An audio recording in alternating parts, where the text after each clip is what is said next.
Moi, j'aime bien la traduction d'art brut comme l'image de l'inconscient, c'est-à-dire le moment où le geste, où l'inconscient vraiment s'exprime totalement. Il y a un geste de création qui surgit au-delà de tout apprentissage. Parce qu'effectivement, c'est chez ce qu'on appelait autrefois les fous que ce geste opère d'une façon probablement particulière, ou des gens qui sont effectivement dans une marginalité autistique, ou je ne sais pas comment on peut dire, qui fait qu'il n'y a pas de lien avec le lien social est assez distendu.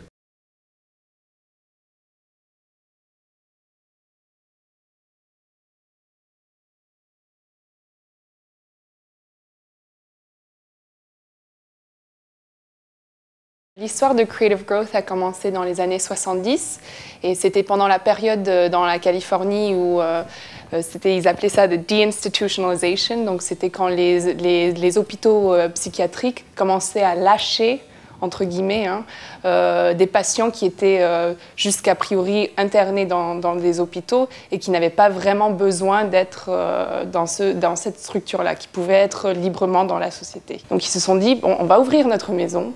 On va mettre à disposition une grande table et on va mettre du papier, des crayons, des matériaux et on va voir ce qui se passe.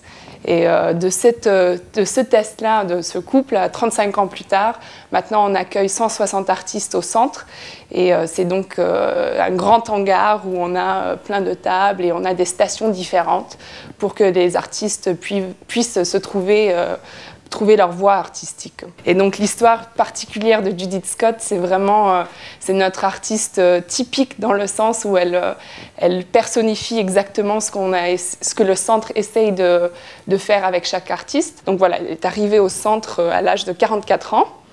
Et c'est là où, donc au début, elle était là, elle dessinait, elle essayait de dessiner et ça ne se passait pas vraiment très bien. Elle n'était pas intéressée, elle n'était pas du tout motivée par ce qu'elle faisait, à un tel point que après quelques mois, ils allaient la retirer du programme. Et puis le hasard a fait qu'il y a cet artiste qui est venu travailler avec les textiles et du coup elle a trouvé quelque chose où elle a répondu en faisant un objet, en enveloppant les objets. Ça se fait comme ça. Et je pense qu'en fait, oui, ça fonctionne comme ça. Il propose des choses et puis il laisse beaucoup de liberté. Donc c'est vraiment en fonction de chacun. Enfin, c'est pas du tout guérir par l'art-thérapie. J'ai passé pas mal de temps au Creative Growth et en fait, elle s'est fabriquée vraiment une espèce de monde à elle, à l'intérieur de ce centre où elle était entourée par ses sacs, parce qu'elle gardait toujours des objets dans des sacs autour d'elle, les journaux, des magazines, et en fait, elle avait peur qu'il y avait quelqu'un qui allait lui piquer ces objets, donc elle était extrêmement parano sur la présence. En fait, elle observait tout le temps ce qui se passait autour d'elle. Parce que je pense que comme elle a passé pas mal de temps dans des institutions absolument épouvantables, entre l'âge de 7 ans et je sais pas, presque cinquantaine, où elle voulait vraiment garder les objets qui lui tenaient à cœur, en fait. Donc c'est autour vraiment d'objets cachés, d'objets, donc souvent des objets volés. Et donc ça crée vraiment, à l'intérieur de chaque structure, il y a un core, comme on dit en anglais, donc il y a un cœur. C'est extrêmement énigmatique, quoi, parce qu'elle a caché quelque chose dedans, on ne saura jamais quoi, à moins de le découper, et en même temps, l'objet, ça fait naître un autre objet qui lui-même... C'est sûr qu'on a envie de comprendre. Et donc on est face à une espèce d'énigme, enfin... Pas de comprendre, de saisir le secret, oui. c'est évident. C'est très compliqué d'en parler, enfin, c'est parce qu'il n'y a pas de...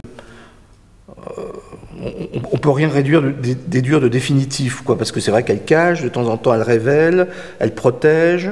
On peut identifier 3 phases, et je ne sais même pas si c'est intéressant de couper en phases de son travail, mais au début on peut dire que son travail était beaucoup plus petit. Après, en fait, la prof, elle s'appelait Sylvia 70 et elle est partie, et donc ça marquait un peu comme une époque quand elle était partie. Après, elle est passée par une phase où elle utilisait beaucoup de fil blanc.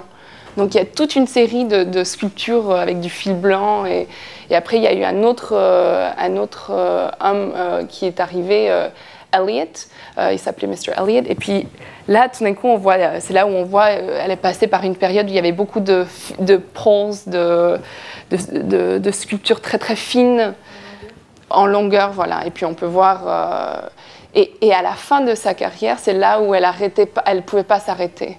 Donc c'est là où on voit vraiment qu'elle faisait ce qu'on peut voir comme une sculpture avant, et là elle commençait à rajouter d'autres objets, et ça devenait des objets très très très grands, au point qu'elle ne pouvait plus les bouger. Hein. Elle ne pouvait plus les bouger. Et c'est vrai qu'elle savait exactement quand est-ce que c'était fini l'œuvre. Hein. Donc elle travaillait, elle touchait toujours son travail. Et elle faisait comme des petits pats, donc comme si c'était un petit bébé ou un petit que tu vas faire comme ça pour les petits câlins. Voilà, elle faisait des petits câlins. Et elle était très très intéressée que l'œuvre soit très compacte, que l'œuvre soit très solide.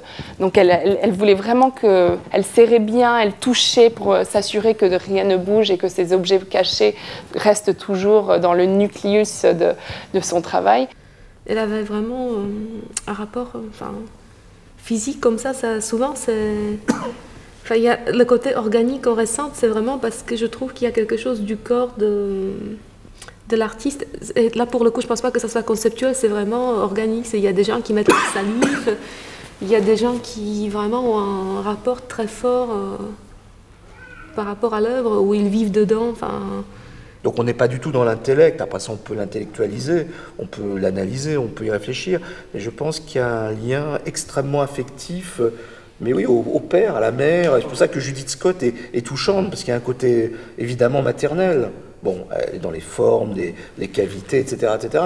Mais plus que ça, on a l'impression qu'il y a elle nous offre une espèce de, oui, je sais pas, quelque chose utérin. Donc il y a quand même un espèce de grand mystère où on est vraiment au cœur de la création, quoi. Voilà, je pense que c'est ce lieu, l'art brut occupe ce lieu-là.